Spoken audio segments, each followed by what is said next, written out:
Bonjour à toutes et à tous, merci, d'être avec nous, pour, ce nouveau webinaire, de My Happy Job by Moodwork. Donc, je suis Fabienne Broucaret, la rédactrice en chef, de My Happy Job by Moodwork, un média en ligne dédié à la qualité de vie au travail et au bien-être au travail. Donc on a déjà de nombreux bonjours dans le chat, donc n'hésitez pas à vous, servir du chat tout au long du webinaire pour, partager, vos témoignages. Vous avez aussi un onglet, questions, donc n'hésitez pas, et pour, plus de confort aussi pour vous pendant le webinaire, vous pouvez couper les petites notifications, le petit fond sonore. Vous avez une petite cloche en bas à droite. Ça vous permettra de ne pas entendre une petite notification à chaque message dans le chat. On est réunis aujourd'hui pour parler d'un sujet qui nous concerne tous les jours, généralement, qu'on soit au bureau ou à distance, c'est les fameuses réunions. Et en effet, c'est un mal peut-être très français, on aura l'occasion d'en discuter, peut-être les champions des réunions. Et on va essayer de partager des conseils pour les réduire et surtout les rendre plus efficaces pour qu'elles ne soient pas source peut-être d'irritation ou de perte de temps et d'énergie dans la semaine. J'ai avec moi deux experts. Bonjour Aurélien Runstein. Bonjour à tous. Vous êtes le cofondateur d'un cabinet qui s'appelle Engagement et Performance. En deux mots, qu'est-ce que vous faites de beau chez Engagement et Performance ? Alors en deux mots, nous sommes un collectif de coaching spécialisé sur le sujet de l'engagement, qui est une vaste problématique dans toutes les entreprises. Bienvenue. Bonjour Lubareil. Bonjour. Vous avez un métier un peu particulier. Expliquez-nous, vous êtes réuniologue.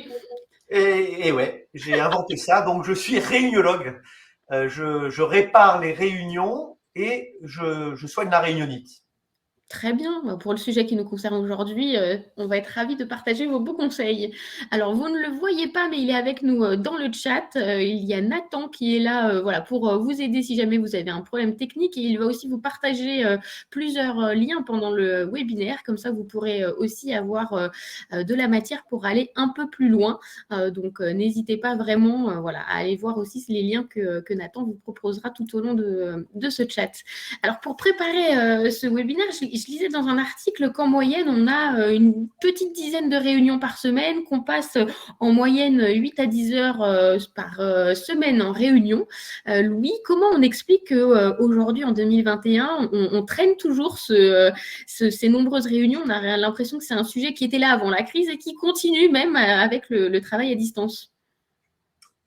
Alors, moi aussi, j'ai les mêmes chiffres, en gros 9 à 10 heures par semaine.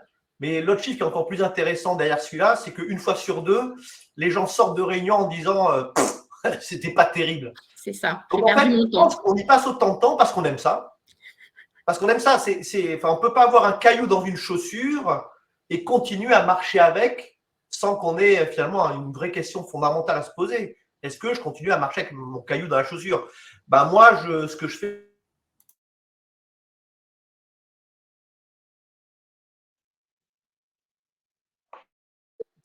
il y a une petite coupure, j'espère que ça marche quand même, et donc qui continue à faire ses réunions et qui génère, comme tu l'as dit Fabienne, deux choses. Bon, de la consommation de temps, mais c'est presque pas le pire. Le pire, c'est que ça déclenche du désengagement. Mais qu'est-ce que je suis allé faire dans cette réunion? Comment ça se fait que Caroline se soit encore battue avec Paul sur un sujet sur lequel ni l'un ni l'autre n'avait préparé un peu ses arguments? Donc en fait, je pense que ça nous convient. Et je peux juste rajouter une chose. Il y a beaucoup de clients qui viennent me voir en me disant « Mais Louis, par où commencer ?» Par où commencer, c'est très simple. Commencez par demander aux gens ce qu'ils pensent de vos réunions.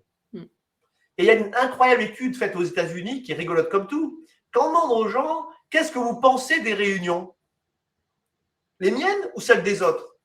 Commençons par les vôtres. Les miennes, il y en a 79% qui sont productives ou très productives. D'accord. Et celles des autres? 56%. Ce qui veut dire qu'il y a un biais cognitif, comme on dit, c'est-à-dire qu'on a toujours une tendance à surestimer les réunions dont on a la responsabilité. Donc, si les réunions ne sont pas très bonnes en France, c'est parce que ça convient aux gens et que d'autre part, peu de gens prennent le temps de se poser la question, mais qu'est-ce que vous avez pensé de ma réunion ou de notre réunion? Oui, c'est vrai qu'on râle beaucoup, mais on n'agit pas forcément, derrière, oui, hein, Louis a commencé à l'évoquer, avec le désengagement possible. Aurélien, concrètement, qu'est-ce que ça fait d'avoir des tunnels de réunions, dans la semaine? Quel impact ça peut avoir, pour soi et aussi pour, l'équipe? Alors effectivement, nous on voit ça comme une cause majeure de désengagement. Alors ce qui est très étonnant, c'est que quand on regarde la plupart des enquêtes d'engagement dans les entreprises, en fait, c'est pas un sujet qui ressort. C'est pas un sujet qui ressort nettement pour plusieurs raisons. La première raison, c'est que c'est quelque chose qui est de l'ordre de la souffrance à effet cumulé, c'est-à-dire que une réunion, ça va, mais quand on en enchaîne toute la journée sans pause entre les réunions, ça commence à devenir extrêmement lourd. Et donc, en fait, les protagonistes ne se rendent pas forcément toujours compte de ce qu'ils sont en train de construire. La deuxième raison, c'est qu'en fait, les réunions cristallisent énormément de facteurs de désengagement dans les entreprises. C'est le sujet de la charge de travail, du sens au travail, du manager qui ne sait pas prendre des décisions, des jeux politiques, etc., etc. Et en fait, c'est un concentré absolu de tous les facteurs de désengagement qu'on peut voir dans les enquêtes. Et puis la troisième raison, c'est que, eh bien, en fait, il y a souvent pas de responsable des réunions dans les entreprises, et donc finalement assez peu de mesures, assez peu de visibilité sur ce que ça implique, sur le temps qui y est passé, sur les coûts cachés qui y sont liés. Et donc voilà, finalement, on est presque en aveugle sur ce sujet-là dans la plupart des grandes entreprises. Euh, Or, nous, on pense, et Louis l'a dit, hein, quand on questionne les gens, on voit bien qu'ils ils nous disent à la fin de leur journée qu'ils sont épuisés parce qu'ils ont passé la journée en réunion. Donc, c'est un sujet extrêmement concret qui concerne absolument tout le monde. Donc là, on tient un sujet absolument fabuleux pour travailler sur l'engagement des collaborateurs. Et moi, j'incite tous les dirigeants, les managers à s'emparer du sujet et en faire vraiment un sujet majeur, plutôt que de passer du temps sur des débats un peu stratosphériques, vaporeux sur le sens au travail, qui mènent pas à grand chose et qui sont souvent déceptifs. Ah oui, c'est vrai que c'est très concret, que ça touche beaucoup de monde et que ça peut avoir un impact positif comme négatif très rapide. On a Christophe dans le chat qui a devancé ma prochaine question parce qu'il nous dit la réunionnite a clairement empiré avec le télétravail et se retrouver en visio plusieurs heures par jour est exténuant. Louis, concrètement, qu'est-ce que ça a changé de la généralisation du télétravail pour les réunions? Est-ce qu'il y a encore plus de réunions? Est-ce que c'est encore plus fatigant? Quels impacts ça a eu? Alors, il y a plein de façons de répondre. Donc, je pense, enfin, d'après ce que j'entends, il y en a plus. OK. La bonne nouvelle, quand même, c'est qu'elles sont souvent plus courtes. L'autre bonne nouvelle, c'est qu'elles ont tendance à commencer à l'heure, davantage que quand elles sont en présentiel. Mais bien sûr, elles génèrent de la fatigue, notamment cette fameuse Zoom fatigue, qui est cette pression que l'on a lorsque l'on est comme je suis là. Là, je suis avec vous, mais en même temps, je me surveille. Je mets de la pression en me disant, Louis, est-ce que tu souris comme il faut? Est-ce que ta chemise est bien ajustée? Donc, je suis en pression permanente parce que je suis en représentation et qu'en même temps, j'ai un retour immédiat de ma propre image. Donc, effectivement, en général, on observe aujourd'hui qu'il y a de plus en plus de réunions. Et ce que j'observe également, c'est qu'on dit que l'on fait des réunions en Zoom ou en Teams, etc. Mais il y a de plus en plus de situations où les gens fatigués, mal équipés, préfèrent couper leur caméra. Et donc, ça devient des sortes de conférences téléphoniques avec juste le partage d'écran pour présenter des slides. Et forcément, quand on est en conférence téléphonique, c'est quand même le bon moment pour faire plein d'autres choses. C'est ça. Et donc, si on veut lutter contre ça, il faut faire super contact. Il faut avoir juste le petit nombre de personnes qu'il faut pour traiter le sujet. Moi, dans mon métier, je passe beaucoup de temps à observer des réunions. C'est une chance inouïe, si vous voulez. C'est s'asseoir dans une réunion, physique ou à distance, et passer 2 heures, 4 heures, 8 heures à rien dire et observer. Et l'autre jour, j'étais dans une réunion que j'observais à distance. Il y avait donc 25 personnes en ligne. Il y en avait 5 qui parlaient et aucune caméra était allumée. Et les slides qui ont été utilisés pour la présentation sont restés à l'écran pendant 1 heure. Et là, je me dis, mais non, ça ne va pas fonctionner. Vous avez raté, et je reviens à ce que disait Aurélien, les gens ne vont pas être engagés. Donc, effectivement, à distance, on est en train de découvrir une nouvelle façon de faire les réunions, mais il faut vraiment être super attentif. Je voudrais juste rajouter un truc, une autre bonne nouvelle quand même, une autre bonne nouvelle, c'est que grâce à ce que j'appelle le grand confinement, et maintenant la montée en puissance du télétravail, on s'est rendu compte que les réunions, c'était effectivement pour atteindre un objectif qui est, moi je dis toujours, il n'y a que 3 raisons de faire une réunion, hein, générer des idées, prendre une décision, renforcer l'engagement. Et on s'est rendu compte qu'une réunion aussi, c'était le lieu pour le lien. Et dans toutes les organisations, les gens se sont posés des questions sur comment j'utilise des rituels quotidiens, hebdomadaires, pour renforcer le lien. Et donc, ce que j'espère, c'est qu'à l'issue maintenant qu'on repasse dans un new normal, qui est quand même très différent de ce qu'il y avait avant, eh bien, tout le monde est conscient qu'une réunion, c'est bien fait pour entretenir le lien. Et lien, forcément, je passe la balle à Aurélien, ça va à engagement. Et en plus, si Louis, vous faites mon boulot, c'est parfait. Effectivement, je suis tout à fait aligné avec ce que vient de dire Louis. Juste pour ajouter quelque chose par rapport au travail à distance et aux visioconférences, ces visioconférences qui ajoutent de la surcharge cognitive à longueur de journée, effectivement sont plus courtes, et il y a eu des chiffres de productivité qui ont été donnés. Je crois l'Institut Sapiens qui communiquait qu'il y avait eu 22% de productivité dans le télétravail par rapport au présentiel. La vraie question, je pense, sur laquelle il faut se pencher, c'est qu'est-ce qu'on fait de cette productivité ? Si on réinvestit cette productivité dans plus de visioconférences compilées du matin au soir sur des horaires, sur une plage horaire encore plus large que ce qui existait avant, on a perdu quelque chose. Donc, il y a une vraie réflexion à avoir sur le réinvestissement de cette productivité. Et comment est-ce qu'on cale ces visios dans la journée ? Nos clients, le premier mot qui leur vient à la bouche quand on parle des visios, c'est le mot respiration. Ils n'ont pas de respiration. Ils sont en apnée totale, parce que ce petit temps pour aller d'une réunion à une autre, il n'existe pratiquement plus, quoi. On clique sur un bouton. Et cette respiration n'existe plus. Et je pense que c'est extrêmement important de bien prendre ça en compte pour la santé des collaborateurs et cette usure à effet cumulé dont je parlais tout à l'heure. Oui, tout à fait. On a plusieurs témoignages qui nous disent, en effet, Myriana qui nous dit plus de réunions courtes, en effet, mais le nombre augmente dans la journée, donc plus de sujets traités, donc plus de fatigue. Et on a plusieurs témoignages que les réunions ne sont pas forcément plus courtes, et au niveau des horaires, c'est aussi compliqué. Donc on voit que c'est un vrai sujet au quotidien. Louis, vous vouliez ajouter ? Oui, je rajoute juste un petit truc. Siemens a même fait une communication grand public là-dessus. C'est incroyable au niveau mondial. Hein. Une réunion, ça ne doit jamais durer 1 heure. C'est fini, ça. Parce que le temps de respiration dont parlait Aurélien, ça n'existe pas. Donc, on est en apnée permanente. C'est ça. Donc, les réunions, c'est 50 minutes. C'est 1h40. C'est 20 minutes. Mais il faut stopper toutes les réunions qui sont calées sur l'heure. Parce qu'il faut que les gens puissent respirer. Et je pense que c'est une vraie discipline. Et alors, vous connaissez sans doute, je peux la rappeler, la loi de Parkinson. Toute tâche prend la durée qu'on lui laisse.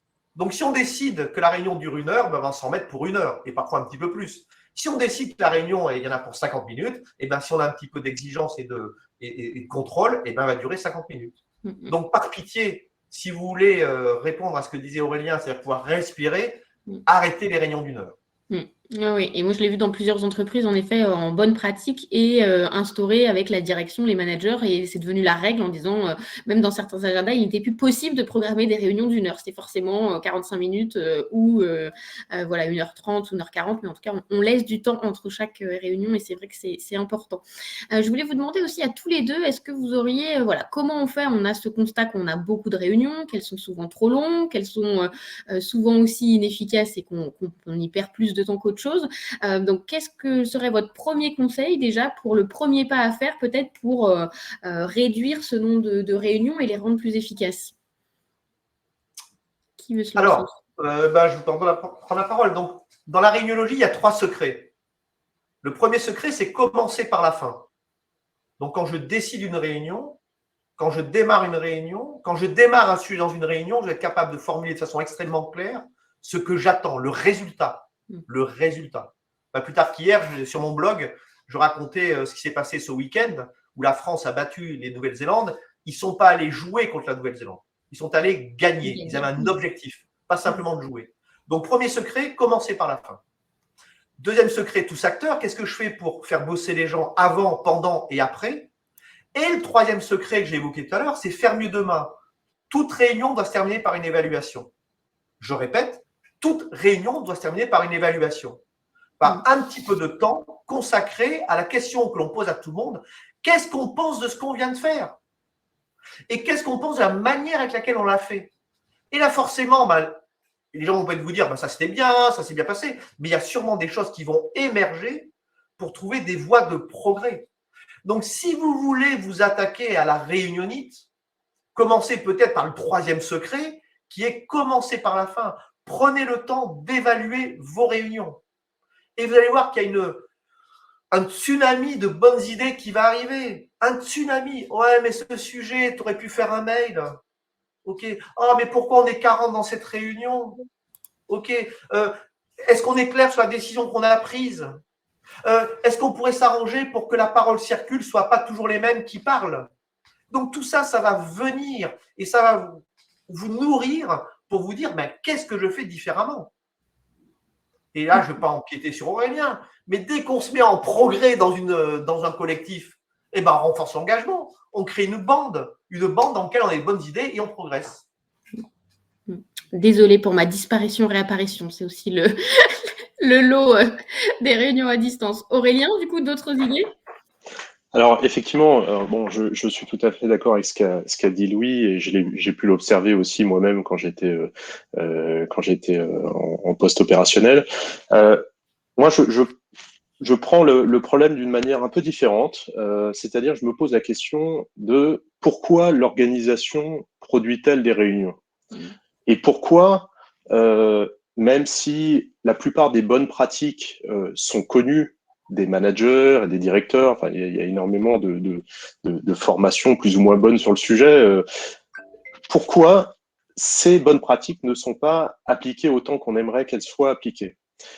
Donc moi, je préconise plutôt de partir sur un coaching un peu électrochoc des directeurs et des managers, qui sont ceux qui vont, pour la plupart, générer des réunions dans l'entreprise, et de travailler sur leur prise de conscience de ce qu'ils sont en train de faire.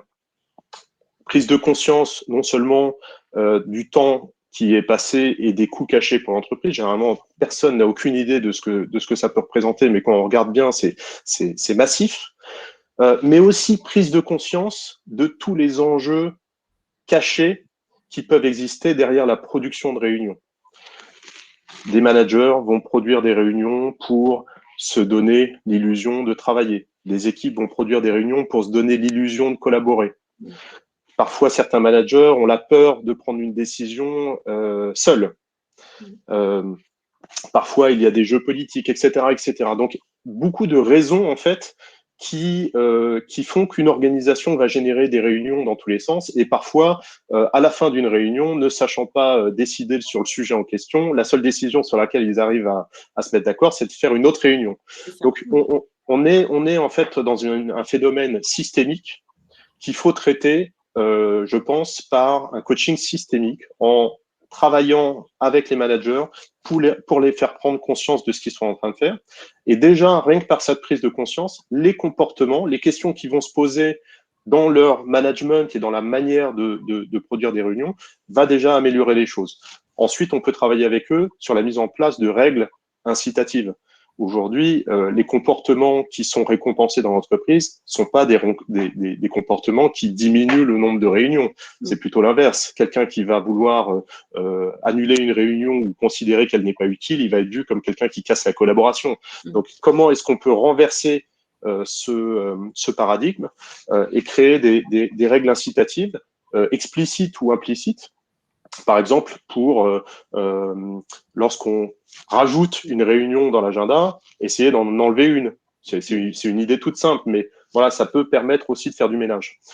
Voilà, donc moi, je travaille surtout sur la prise de conscience des managers, et ça donne des résultats non seulement assez incroyables, mais durables. Et je pense que c'est ça qui est important.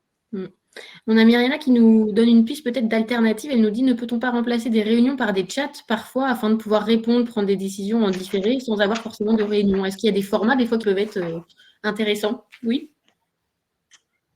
C'est un sujet que j'adore. Je suis tombé par hasard il y a 2 ans sur un truc qui date de 1988.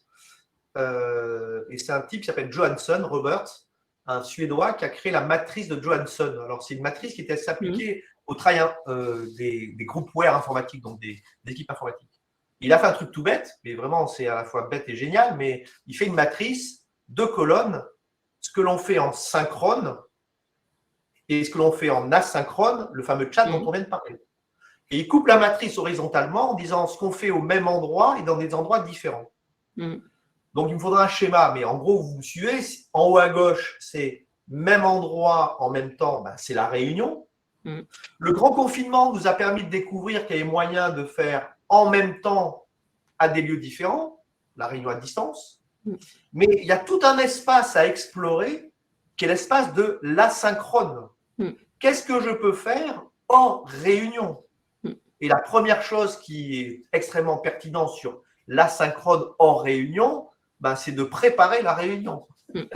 Donc, en fait, on se rend compte que l'on réunit des gens, 5, 10, 15 personnes, et puis la moitié des gens arrivent les mains dans les poches parce qu'ils ont juste reçu un ordre du jour qui s'appelle point RH. Quand vous recevez un ordre du jour dans lequel il y a écrit point RH, vous n'avez rien d'autre à faire que d'arriver les mains dans les poches. Si par contre c'est formulé de combien peut-on se permettre d'augmenter la masse salariale affectée à la formation en 2022, vous avez peut-être des chances que les gens fassent un peu de travail asynchrone en se disant mais quels sont les arguments que je peux mettre en avant pour obtenir une augmentation sensible de la masse salariale que je vais affecter à mon équipe pour la formation en 2022. Donc en fait, ce qui vient d'être remarqué là sur le chat, c'est super puissant. Quelles sont les activités que je peux faire en asynchrone? Et je rebondis là-dessus, je finis juste, mais il y a un type qui est génial qui s'appelle Olivier Simoni, qui a un vrai talent pour expliquer les choses compliquées en mots simples. Et il a imaginé, alors je crois qu'il a pris ça un petit peu ailleurs, mais ce n'est pas important. Il dit il y a des tâches qui sont téléfragiles ou des tâches qui sont télérobustes. Téléfragiles, ça veut dire que si elles sont faites à distance, elles n'auront pas le même niveau de qualité. Et de l'autre côté, il y a des activités qui sont télérobustes et qu'on va pouvoir faire à distance. Donc, une fois que j'ai dit ça, si je ne l'ai pas perdu, il faut explorer donc tout ce qu'on peut faire à distance et tout ce qu'on peut faire en asynchrone. Et bien évidemment, les organisations les plus avancées, elles ont basculé un maximum de choses en asynchrone. Les chats, comment dire, il y a plein d'outils pour ça maintenant. Il y a même un outil qui est en train d'être lancé aux États-Unis qui s'appelle YAC, Y-A-C.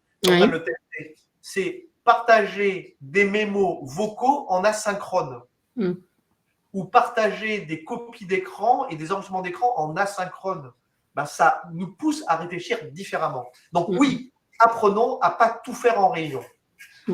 Oui, tout à fait. Et on nous dit, Christophe nous disait aussi justement que beaucoup de gens, surtout pour des réunions à distance, n'envoient même plus d'ordre du jour spécifique ou voilà. Donc on voit en effet ce qu'on dit sur l'aspect préparatoire et le pourquoi, dans quel but on se réunit tous. Est-ce que vous avez des conseils en particulier pour les réunions à distance ou les réunions hybrides? Parce que c'est les réunions parfois les plus compliquées quand certains sont au bureau, d'autres à distance, et on a un espèce de mélange pas forcément très agréable. Je reprends. J'ai écrit plusieurs articles, notamment avec une américaine. On a collaboré sur la rédaction d'un article et on propose ces réunions, on ne les appelle pas hybrides. Le monde est hybride, mais on a envie de les appeler asymétriques. Et quand on les appelle asymétriques, c'est-à-dire qu'il se passe quelque chose. C'est-à-dire qu'il y a des gens qui sont des participants de première classe et des participants de deuxième classe. Et en fait, ce qu'il faut tout d'abord, c'est une super technologie et qu'on sache s'en servir. Je vois des choses assez troublantes parfois, où la caméra regarde le plafond et c'est à la fin qu'on se rend compte « Ah, tu ne nous voyais pas ?» Non, mince. Donc, une technologie pas forcément très sophistiquée, mais une technologie que les gens savent utiliser. La deuxième chose, il faut être obsessionnel de ce qui se passe à distance. C'est-à-dire qu'en général, l'animateur est plutôt dans la salle, il faut qu'il soit obsessionnel de ce qui se passe à distance. Et à chaque fois qu'il fait un tour de table, il va d'abord demander à Paul, il va demander à Caroline, avant de demander à Samia, qui est juste à côté, enfin assis à côté de lui. L'autre truc, pour que ça fonctionne bien, je recommande qu'il y ait un stimulateur empathique. C'est-à-dire quelqu'un qui est dans la salle et qui en permanence pense aux gens à distance. On devrait demander à Paul. Caroline, tu nous entends bien? Donc quelqu'un qui est empathique des gens qui sont à distance. Et puis, il ne faut pas hésiter à varier ce que Joe Allen, université d'Utah, appelle le brainwriting, c'est-à-dire alterner dans l'animation des activités donc, où on va parler, mais de temps en temps des activités où on va écrire. Donc que les gens qui sont peut-être un peu moins à l'aise ou un peu plus loin puissent avoir voix au chapitre. Et le tout dernier truc, c'est vraiment un micro-détail, mais c'est essentiel finalement. Quand une réunion asymétrique se termine, bon, c'est fini, Paul, merci pour ta présence. Caroline, c'est fini. On arrête la visioconférence et là, il n'est pas question que la réunion se prolonge. Parce qu'il n'y a rien de pire que de recevoir 2 heures après un relevé de décision dans lequel ben finalement, on a changé, c'est pas Caroline qui va prendre le sujet, c'est insupportable. Ça amène les gens à se dire, mais plus jamais j'irai à ces réunions. Oui, tout à fait.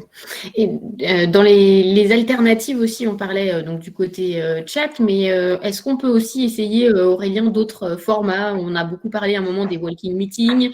Est-ce qu'on peut aussi casser les codes et ne pas être forcément assis devant un ordinateur? Mais tout à fait. En fait, derrière le mot réunion, on met énormément de choses très différentes. Et d'ailleurs, rien qu'à entendre le mot réunion, on s'ennuie presque déjà.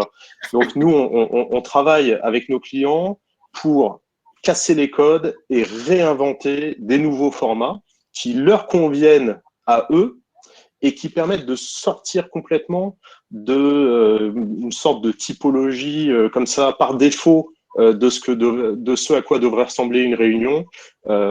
Donc, on réinvente les noms des réunions et on les appelle surtout pas réunions. Donc, pour un sujet donné, il va y avoir un nom de réunion. J'ai même un client qui a appelé ces réunions les pauses, justement pour changer d'état d'esprit et en faire un moment agréable. On change les formats et les horaires. Louis en parlait, mais nous, on aime bien les formats courts, c'est-à-dire on traite une question bien cadrée, bien précise, et on se donne 20 minutes pour la traiter, et on est fier de l'avoir traitée en 20 minutes, alors que si on se donnait 1h30, on s'étalerait et finalement on diluerait la décision, et ça se trouve, on n'y arriverait même pas. Utiliser des postures actives, donc debout, en marchant, ce sont des postures qui stimulent l'activité, ça permet d'être actif dans la réunion, et puis ça stimule aussi la créativité.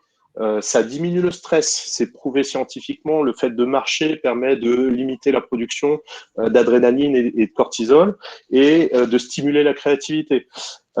Et pourquoi pas, et nous on le fait aussi dans un but d'engagement, insérer dans les réunions des rituels qui peuvent être des rituels d'activité physique, un peu de stretching, des rituels, un cri de guerre, enfin j'en sais rien, ça peut être tout et n'importe quoi, mais ça rend le meeting fun et ça permet d'identifier un type de meeting pour une tâche donnée. Voilà. Donc réinventer des formats de réunion, non seulement ça permet d'avoir des formats de réunion adaptés aux besoins, mais en plus, le processus de réinvention des réunions avec les équipes est aussi un moyen d'engagement. Les équipes adorent faire ça, c'est extrêmement fun. Et elles sont très fières ensuite d'aller dans leur meeting qu'ils ont appelé pause ou je ne sais quoi, et d'en profiter pleinement de manière active. Voilà. Très bien, super. Ça donne de bonnes idées de brainstorming à venir. Attendez-moi, j'en rajoute une. Je suis complètement en phase avec Aurélien. Hein. Donc, il y a une fille qui est super, qui s'appelle Elise Kiss aux États-Unis, qui dit vraiment donnez des noms à vos réunions. Donc, c'est exactement ce que dit Aurélien. Et je reviens sur le premier secret tout à l'heure, faire évaluer les réunions pour que les gens les réinventent et que ce soit un exercice de co-construction. Et il y a un autre truc qui est vachement intéressant pour moi, c'est être dans une logique d'expérimentation permanente. En se disant, voilà, tiens, on va essayer un truc. Il est possible qu'on se plante, mais on va essayer. On essaie, on le met en place. Éventuellement, on va le faire plusieurs fois pour ne pas dire qu'à la première tentative, ça a été un échec. Et puis, ainsi de 3-4 réunions plus tard, on s'arrête, on dit, bon, finalement, est-ce que l'expérimentation qu'on a faite était la bonne? Qu'est-ce qu'on garde? Qu'est-ce qu'on garde pas? Et donc ça, c'est vraiment dans cette logique d'expérimentation. Donc, effectivement, donner des noms, ritualiser, mais renouveler également. Très bien. Et juste une anecdote que j'aime bien raconter. Je vois pas tant de séries que ça, mais il y a une série qui est assez stimulante en ce moment qui s'appelle Succession. Oui. Voilà, qui est assez violente. Mais dans, je crois, la saison 3, je l'ai mis dans mon blog, mais épisode 4, il y a une walking meeting. C'est génial. Donc, ça dure à peu près 20 minutes. Vous avez 3 protagonistes, j'en dis pas plus. Et puis, ils marchent au bord de la mer. Et en fonction de quand l'un est un peu fatigué, il y en a plus que 2 qui parlent. Il y en a un qui part devant, ils se rejoignent, ils cassent la côte ensemble, ils se retrouvent à 2, puis à 3. Donc, il y a une scène qui dure à peu près une vingtaine de minutes où il y a une respiration en réunion dans un walking meeting. Et c'est vraiment très stimulant sur qu'est-ce qu'on peut faire justement quand on sort un petit peu des sentiers battus, comme dit Aurélien, pour inventer des choses différentes. Je vous recommande. Succession. Je n'ai pas d'action chez eux. On ira voir. Et les philosophes de l'Antiquité faisaient déjà ça. Hein, on n'a rien inventé. Et en plus, c'est une super idée. Vous savez aussi, quand tout le monde est au bureau, le jour où tout le monde vient et qu'il n'y a plus de salle de réunion de dispo, pour l'avoir vécu ne serait-ce que la semaine dernière, vous y allez, vous allez en bas, vous faites un tour du quartier ou du parc en face et ça change et tout le monde est content. Donc au final, ça fait aussi beaucoup de bien. Alors, pardon, je réagis à nouveau. Juste pour anecdote, un jour, j'ai fait une formation et c'était en asymétrique. Temps magnifique, on va aller sur la pelouse. Mais malheureusement, il y a 2 personnes qui étaient à distance, on a raté l'opportunité. Donc, c'est une des conséquences aussi des réunions asymétriques. On est un peu contraint par le format. Oui, tout à fait. Est-ce que vous avez chacun des exemples d'entreprises qui ont pris les choses en main et qui ont mis des choses en place intéressantes? Est-ce que, Louis, vous avez des exemples concrets à nous partager? J'en ai une pile. J'ai mis à jour là mes références, mais je ne sais pas par qui commencer. Ce que j'aime bien faire quand j'accompagne une organisation, c'est de commencer par faire découvrir la méthode à l'organisation. Donc, trouver une équipe de pionniers ou d'éclaireurs. Pour que ces gens-là, ensuite, alors j'essaie de faire venir des membres du comité de direction dans cette équipe, mais pas tout le comité de direction. Voilà. Et donc, j'ai commencé comme ça dans une entreprise qui s'appelle Isagri, c'était en 2018, groupe d'éclaireurs, 2 membres du comité de direction. Je les forme. Et 2 mois après, je rappelle l'interface. Et je dis alors, il serait bien que j'aille au comité de direction. Et le gars me dit, Louis, non, t'inquiète pas. On a réinventé nos réunions de comité de direction. On a divisé la durée par 3. Tout seul. Simplement avec les outils. Bon, après, ce qui s'est passé quand même, on dit, mais comment on va déployer ça dans l'organisation? Donc, j'ai formé en gros 200 personnes par groupe de 12, encore cette semaine. Et j'y retourne ce soir. Et après, on est monté au comité de direction. Parce qu'en fait, le comité de direction a un rôle clé pour exemplariser les comportements. Et en fait, là, j'ai eu un plaisir assez particulier. C'est une entreprise dont le patron est un patron historique, charismatique, etc. Et à la fin de la session, j'ai vu dans ses yeux quelque chose qui ressemblait à peut-être qu'on ne serait pas là où on est si on avait appris à mener des réunions comme ça. Donc ça, c'est un exemple. J'en ai un deuxième peut-être qui me vient. C'est plus une anecdote, mais ça va peut-être aussi parler à Aurélien. Il y a une autre entreprise, je ne vais pas dire le nom. Je accompagne le comité exécutif. Donc, je prends rendez-vous avec le patron pour lui dire, dans 10 jours, je serai chez vous, je vais observer le comité exécutif. On se parle, mais quand j'arrive à la réunion, il me fait attendre un quart d'heure. On dit, Louis, je suis désolé, j'avais un coup de fil important. Bon, je dis, c'est pas grave, c'est pas grave. À la fin de la réunion, je dis, bon, les réunions du comité exécutif, elles commencent à l'heure. Louis, c'est un peu compliqué, c'est le lundi matin, c'est à 9h, j'arrive, je dépile mes dossiers. Par contre, Louis, dès que je rentre dans la réunion, ça démarre. Bon, je lui dis, on va faire un truc. Moi, je viens lundi prochain. Essayons d'être les premiers dans la salle. Moi, je serai là à 8h30 et on ira dans la salle. Le gars est arrivé dans la salle, il était normal en gros. Et il a accueilli tout le monde. Ça va? La Zoé de ta femme, elle est contente? Ok. Au fait, tu as réglé le contrat avec machin? C'est clair? Au fait, tu as vu là, Paul, pour son augmentation ou pour… Bref.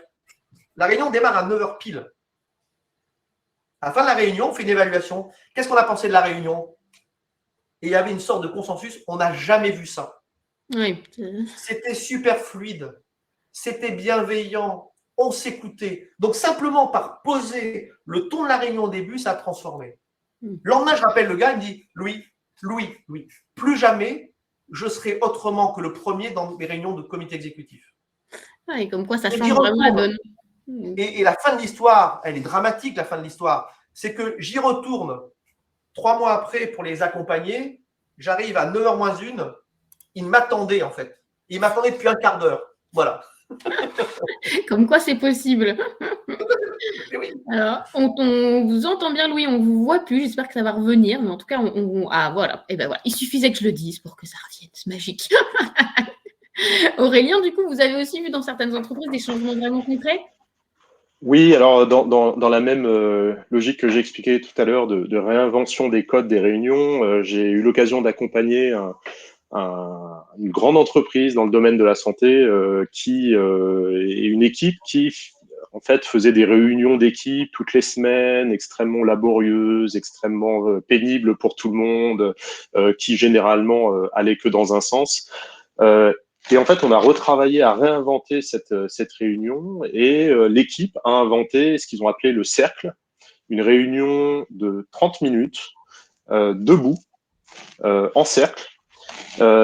Et ils ont donc chaque réunion commençait par le son d'un klaxon, donc c'était le signe de démarrage de la réunion, mais c'est extrêmement important parce que ce petit rituel fait que la réunion est totalement identifiée et a sa petite caractéristique un peu fun. Et ils ont travaillé sur la délégation des rôles. Parce qu'en fait, dans l'animation d'une réunion, il y a énormément de rôles. Il y a celui qui anime la réunion, il y a le leader qui est celui qui prend des décisions lorsqu'il y a besoin d'en prendre une. Il y a celui qui s'assure que les décisions sont bien prises et sont bien formalisées. Il y a celui qui éventuellement va amener du fun pendant la réunion ou travailler sur les célébrations, etc. Il y a celui qui garde le temps. Et toutes ces fonctions-là, en fait, peuvent être totalement distribuées, ce qui permet de rendre beaucoup plus de personnes actives dans la réunion.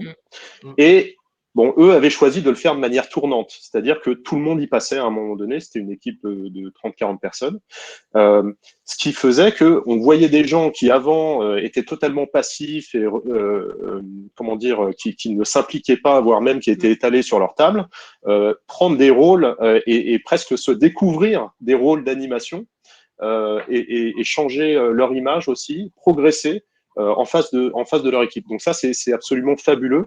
Et en fait, ce qui s'est produit, c'est que tout le monde attendait impatiemment ce coup de klaxon qui donnait le démarrage de cette réunion. C'est devenu vraiment voilà, ils avaient envie d'y aller. Et je pense que c'est ça qui est important, c'est comment redonner envie aux gens d'aller en réunion en y prenant du plaisir, quoi. Voilà. Oui, c'est la clé, en effet, pour engager. Avant de passer aux questions des participants et participantes, n'hésitez pas à nous envoyer des questions dans le chat ou dans l'onglet questions. Je les relayerai avec plaisir. J'avais une dernière question, moi, pour vous. Est-ce que vous auriez un défi à nous lancer? On est en début de semaine. Est-ce qu'il y aurait une action qu'on peut faire d'ici vendredi, chacune, pour vraiment essayer de changer un petit peu ces réunions? Nos défis Il y a un truc qui me vient. Donc, en fait, la réuniologie, ça repose sur des balises, en fait, ou des checklists pour chacune des phases. Et notamment, au lancement d'une réunion, il y a un truc qui est tout bête, c'est juste rappeler la durée de la réunion ou rappeler l'heure à laquelle ça va se terminer. J'appelle ça le cadrage. Bon, alors, écoutez, les gars, on est là pour 45 minutes, ça marche pour tout le monde. Pardon, Paul, tu dis, tu dois prendre le TGV, donc tu es là jusqu'à… D'accord, 30 minutes, je garde dans ma tête.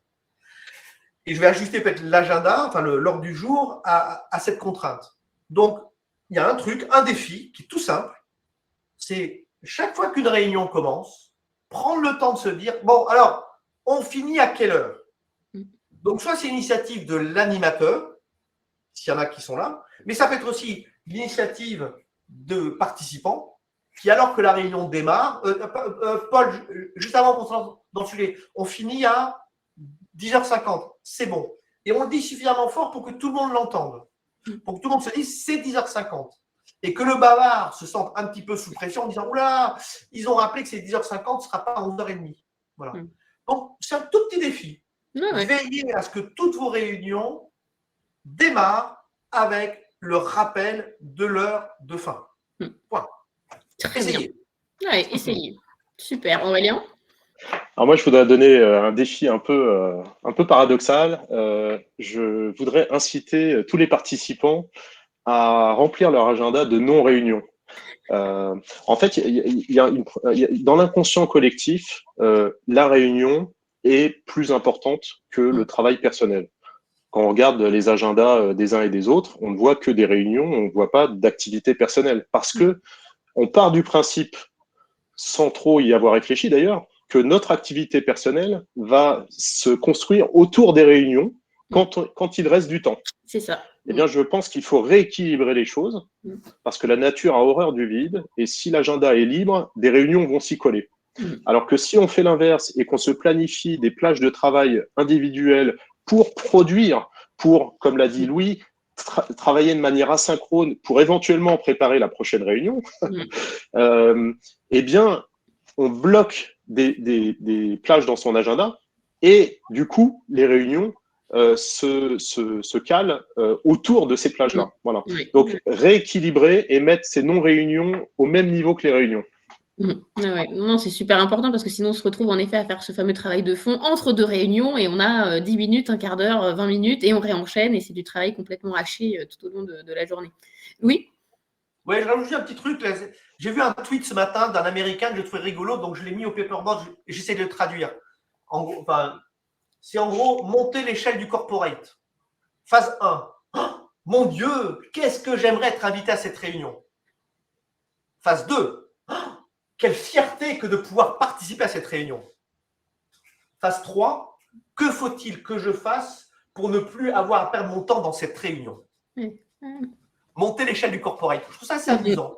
Ouais, et je sais qu'il y a des gens qui finalement rêvent d'être dans des réunions, qui une fois qu'on y sont, ils demandent pour ce qu'ils y font, mais surtout, bon, ils en ont un bol. Donc, ce que dit Aurélien, moi, fait beaucoup de sens. Se reposer la question de qu'est-ce que je fais entre les réunions, et peut-être c'est le entre qui est plus important que les réunions elles-mêmes. Oui, tout à fait. Et on nous dit, en effet, donc on a plusieurs témoignages de personnes qui le font ou qui trouvent ça très bien et qui vont le faire. Et on nous dit que sur Google Apps, on peut maintenant bloquer des plages intitulées besoin de concentration qui permettent de refuser une réunion automatiquement quand vous avez voilà, justement quelqu'un qui voit qu'il y a du libre dans votre agenda et qui vous met une réunion. Et comme ça permet du coup de se bloquer en effet du temps pour soi. Alors, j'ai des questions qui sont arrivées. Comment faire pour donner envie aux gens d'aller en réunion? On a évoqué justement de revoir le format, de donner des nouveaux noms, d'avoir un intitulé, voilà, en tout cas de savoir pourquoi on vient à la réunion et avoir un objectif.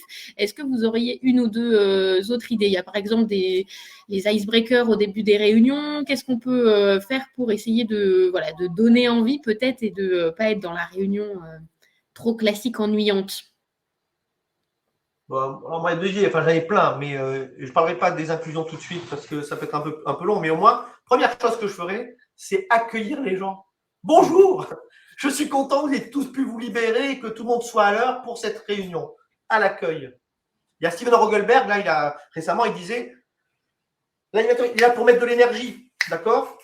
C'est un peu ce qu'a pas dit Aurélien, puis il a dit, il a laissé penser qu'il y a plusieurs rôles, mais le rôle d'animateur, c'est l'énergie. D'accord? Et deuxième astuce, à la fin de la réunion, ce que je dis toujours, appuyer à l'endroit où ça fait du bien. Donc, citer quelque chose de très spécifique que peut-être pas tout le monde n'a vu pour donner de l'énergie aux gens. Et dire aux gens, écoutez, aujourd'hui, je suis super content, je trouve qu'il y a une bonne réunion. Et d'ailleurs, j'ai l'impression que tous les documents qu'on avait envoyés à l'avance ont été lus. Moi, je pense que ça a contribué à la bonne réunion. Parce que le niveau de motivation pour venir à la réunion suivante, c'est une loi mathématique très importante, étant directement corrélée, je parle à Aurélien, qui est un ingénieur, au niveau d'énergie avec laquelle on a quitté la réunion précédente. C'est vrai. Donc en fait, si vous voulez motiver les gens, il faut les accueillir, les remercier de prendre leur temps. Je vais te voler du temps. Donc merci d'accepter de me donner ton temps que je vais te voler. Et à la fin, appuyer à un endroit où ça fait du bien. Aurélien, une autre idée? Non, j'ai pas. Enfin, pour moi, la base de l'engagement, c'est de pas se moquer des gens. Donc, de pas convier des gens dans une réunion s'ils n'ont pas lieu d'y être, de pas leur faire perdre de temps, et de tenir la promesse du timing, de l'objectif, etc. À partir du moment où on travaille là-dessus, on est déjà dans une logique où, comment dire, on respecte les gens et on respecte leur temps. Après, comment rendre le meeting encore plus fun et en faire vraiment un moment particulier. Déjà, il faut identifier les gens qui savent faire ça. Enfin, il y a des gens qui dégagent de l'énergie, qui ont une énergie absolument naturelle, etc. Il faut aussi utiliser c'est une vraie compétence, quoi. C'est une compétence qu'il faut utiliser pour animer vos réunions, même si vous êtes le leader. Utilisez ces compétences dans vos équipes. Et puis, moi, je pars du principe qu'une équipe elle-même peut définir ce dont elle a besoin, peut créer ses propres rituels, peut créer ce qui lui fait plaisir. Si c'est un coup de klaxon au début ou une citation à la fin, voilà, il faut être créatif et à partir du moment où ils l'ont créé eux-mêmes, ils vont l'apprécier d'autant plus. Oui, tout à fait. Et ça rejoint bien le témoignage d'Odile qui nous dit les problématiques des réunions ne concernent pas uniquement les managers ou ceux qui les animent, mais aussi les participants, qui, en effet, ne sont pas toujours des facilitateurs pour qu'elles se déroulent bien. Donc, en effet, quand chacun prend son rôle à cœur, ça change aussi la donne. Quel serait votre conseil? On a Sophie qui nous demande comment faire lorsque les réunions durent au-delà du timing choisi et défini au départ. Comment on peut essayer d'indiquer, de le dire peut-être sans froisser, mais en tout cas pour que ça change. Très souvent, bon, attendez, écoutez, je suis désolé, là, on est un peu à la bourre, il est midi, ça vous va, tout le monde, là, si on reste un quart d'heure de plus? Qu'est-ce qui se passe? Tout le monde vous dit, wow, ouais, mais... Hein? Et donc, les gens vont rester un quart d'heure de plus, et ensuite, vous allez choper à la machine à café, ils vont dire, mais attendez, mais c'est insupportable. Moi, ces réunions, on me dit, ça termine à midi, ça termine à midi et quart, c'est insupportable. Mais personne n'ose le dire, surtout si c'est le patron. Oh, on a eu une discussion extrêmement importante, on va… Jamais de la vie. Jamais. C'est un petit peu, rigide, mais je m'engage, moi, en tant qu'animateur, à avoir conçu une réunion dont l'ordre du jour est compatible avec le temps que j'ai fixé pour sa durée. Ça se finira à 17h, t'inquiète pas, tu auras le temps d'aller chercher ton gamin à la crèche et pas de récupérer au commissariat comme la scène derrière. C'est ça que les gens, de quoi ils ont besoin en réunion. Donc, si vous avez un dérapage, vous devez stopper. Vous n'avez pas le droit de déraper. Surtout si vous demandez, ouais, c'est bon si on dérape, et là, les gens se taisent, ouais, allez. Mais c'est insupportable. Non, pas de dérapage. Et surtout, si par hasard vous dérapez, trouvez le temps quand même de dire, voilà, qu'est-ce que vous pensez de la réunion? Et faites parler les gens. Et ils vont vous balancer un ressenti qui va être assez musclé s'ils sont à l'aise, et plus jamais vous ferez ça. Donc, je réponds à l'inverse de la question, en fait, mais ne faites jamais déraper une réunion. C'est de votre responsabilité. Vous l'avez conçu, vous avez fait le casting, etc. C'est de votre responsabilité de tenir. Tout à l'heure, j'ai noté ce que dit Aurélien, tenir votre promesse. On avait une question par rapport justement aux plages de non-réunion. Est-ce qu'on peut bloquer pour toute l'entreprise? Alors ça, moi j'ai des exemples d'entreprises qui le font. Par exemple, le Lab RH, le vendredi après-midi, il n'y a aucun rendez-vous en interne et chacun est libre de faire ce qu'il veut. Donc en effet, au niveau d'une équipe, selon la taille de votre entreprise, c'est aussi des choses qui peuvent se faire, avoir des plages, pourquoi pas le vendredi après-midi, le lundi matin, ou en tout cas on est off réunion. Et j'ai une dernière question parce que nous aussi, on voudrait quand même être exemplaire et vous lâcher quand même à l'heure aussi. Est-ce que, selon vous, on doit attendre les retardataires ou pas, justement, pour bien accueillir ceux qui sont déjà là quand il y a des retardataires? Qu'est-ce qu'on fait? On attend ou on n'attend pas? Aurélien. Ouais, pour moi, c'est un peu la même réponse que sur le timing de la réunion. C'est-à-dire que pour moi, tout ça pose la question de l'organisation, des compétences de planification, etc. Donc, on peut être flexible un certain nombre de fois, Mais si on fait un travail avec une vraie démarche de progrès, comme le propose Louis à la fin des réunions, de garder un peu de temps pour se dire, mais qu'est-ce qu'on a fait de bien, on doit pouvoir résoudre ces problématiques très rapidement et faire qu'il n'y ait même pas besoin de poser une règle. Voilà, ça fait partie. On sait très bien que quand quelqu'un arrive en retard, ça a un impact sur la réunion et sur son déroulement. Voilà, mais il faut, je pense, le traiter par une démarche d'amélioration continue. Moi, je trouve ça extrêmement bien. D'ailleurs, dans les rôles délégués dont je parlais tout à l'heure, on peut tout à fait avoir un des rôles délégués qui est le rôle de coach, c'est-à-dire quelqu'un qui est en observateur de la réunion, comme le fait Louis dans son activité professionnelle, et qui va dire voilà ce que j'ai observé, voilà ce qui a bien fonctionné, voilà ce qui peut être amélioré, etc., et qui va donner un feedback à toute l'équipe. Un micro-truc. Moi, j'utilisais une astuce qui a marché pendant une dizaine d'années alors que j'animais des communautés internationales. Toutes les réunions mensuelles commençaient par des informations sur les changements d'organisation. Machin a changé de pays, Pauline a été promue. Je peux vous dire que ça, personne ne veut le rater. Oui. Personne. Et donc, les réunions commençaient à la minute près, à la seconde près. Donc, une astuce, vous en faites ce que vous voulez, mais si c'est des réunions d'équipe, de collectivité, commencez par les gossips, les ragots. Personne ne veut rater. C'est vrai, je valide. J'adore comme astuce. Et ça nous fera une parfaite conclusion. Merci à tous les deux parce que c'était très agréable d'échanger avec vous. Nathan vous a mis plusieurs liens dans le chat. Donc, on a mis le kit justement d'engagement et performance avec le lien. Vous pouvez y aller. Le défi 30 jours de Louis aussi. Donc, n'hésitez pas. Ça vous fera aussi du concret pour aller plus loin et prolonger. Et le livre, La Réunionite, ça suffit. Merci Louis de le montrer. Et n'hésitez pas. On vous a aussi mis des articles sur My Happy Job by Moodwork. Donc, c'était un plaisir. On vous enverra le lien du replay et ce sera accessible depuis notre chaîne YouTube. Merci à tous les deux. Merci. Avec plaisir. Très bonne journée, à bientôt. Merci. Au revoir. À bientôt. Bonne journée. Au revoir. Au revoir.